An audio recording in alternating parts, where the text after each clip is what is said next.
So, about leadership and the skills required to make some organizational change. We ended the last article, this one is actually the third one, saying that facts, force, and fear don't help you too much. Instead, you should do some relating, repeating, and reframing. You will see the details in the previous article, so I will not go back into that.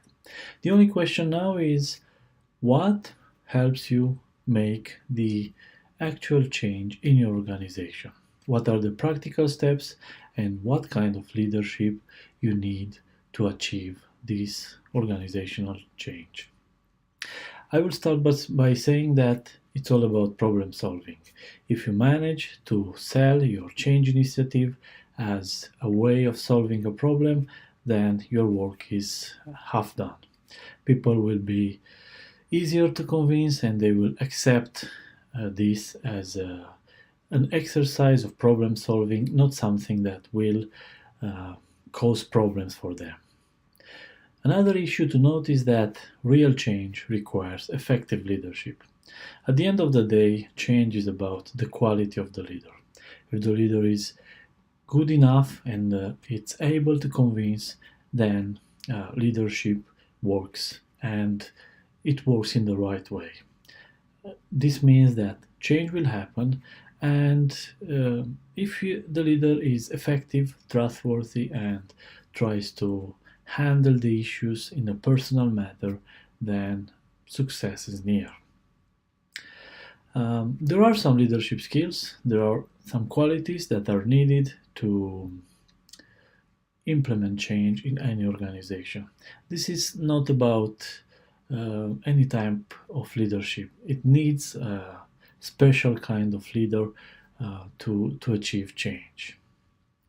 These leaders are called change agents because they champion change. They are able to convince that change is needed. It's about personal qualities of persuasion, and it's about the qualities of each leader that is able to convince that change is needed.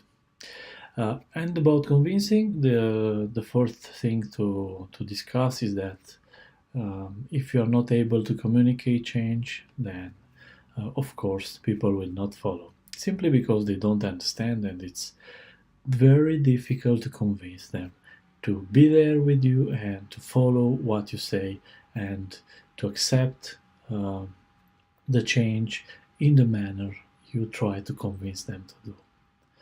A sense of urgency and speed always work. This happens in almost all the cases.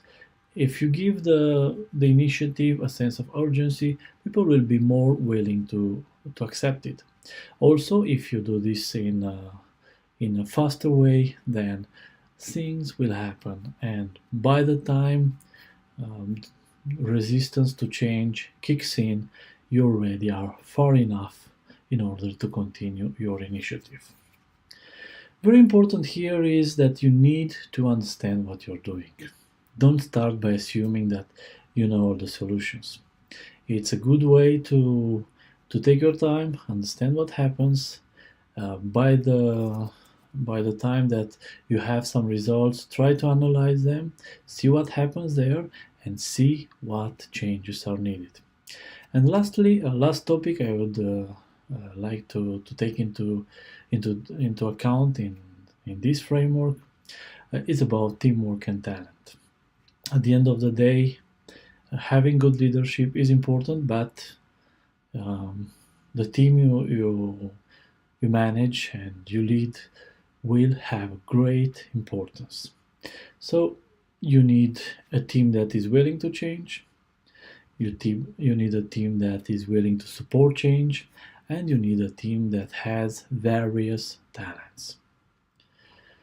So you need to invest in training and coaching them, and you need to spend time in convincing them that this change is needed.